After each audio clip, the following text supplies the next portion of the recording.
I think he's an innocent man who's been subjected to horrific abuse by the Biden administration. And it's a sad day for our constitutional republic when one president essentially arrests a former president and his number one candidate, opposition candidate for re-election.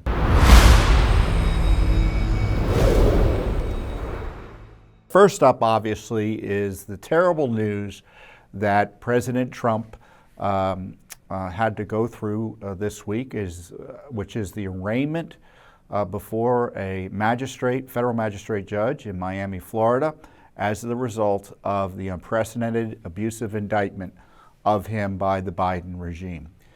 It's an indictment about nothing. It targets him under a new application of the law, the Espionage Act, by suggesting he improperly had or was national defense information, which is obviously absurd given the nature of his job as commander-in-chief when he had those records and took them with him, it looks like in a personal capacity. And then it lodges fraudulent, in my view, concerns about obstruction of justice that I don't think ever took place. Even looking at the indictment's description of what happened, it doesn't seem obstruction took place. So it's, unfortunately, even though I think it's much ado about nothing, it's a big deal in the sense that it's a federal indictment that could land the president in jail for the rest of his life if he's convicted by a jury and it's upheld. And we had this major media interest in this, I think, infamously historic incident of the president having to be arrested by the Biden administration on these trumped-up charges. And Judicial Watch, as you know, has been front and center in trying to expose and highlight the Justice Department's disparate treatment of President Trump versus others, their change in the application of the law, namely the Clinton sock drawer case.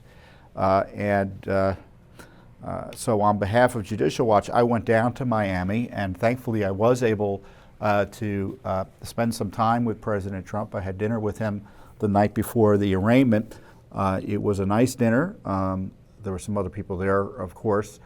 But I can tell you the president is in good humor, or as good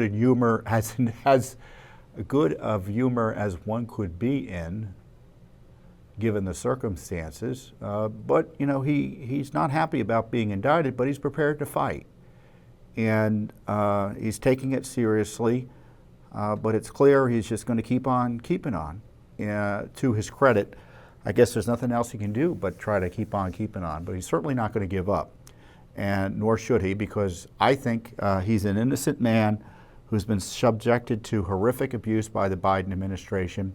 And it's a sad day for our constitutional republic when one president essentially arrests a former president and his number one candidate, opposition candidate for re-election. And I can't see how other countries could draw any conclusion other than America has been destabilized by this act of lawlessness, abuse of power by the Biden regime. As I said before, you can be sure our friends and foes alike recognize this for what it is. It's not this violation of law, as the left and the anti-Trump media would like us to believe. It's a political move. They see one leader arresting another, and that's that's something as old as time in terms of political corruption. And unfortunately, it's something relatively new to the United States, certainly at the presidential level.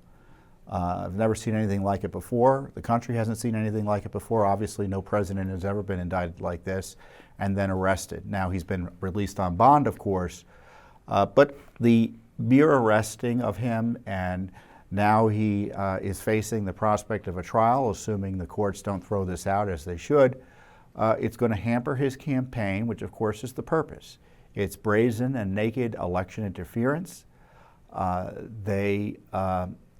Because if you're facing federal trial, everything now you say publicly can and will be used against you in a court of law, right? but he can't remain silent because he's running for office. So what an abuse of power. And I tell you, if President Biden had any ethics, he'd say, I'm not going to pardon him. He doesn't need to be pardoned. I'm going to shut this down. I'm not going to be part of this abuse. But by not doing that, he is part of the abuse, and he's ratifying it. He's ultimately responsible for the decision to prosecute Trump, and so he should be ultimately held accountable for it. Same with Attorney General Garland, who was appointed to lead the Justice Department and confirmed by the Senate. You know, Jack Smith is a hired gun.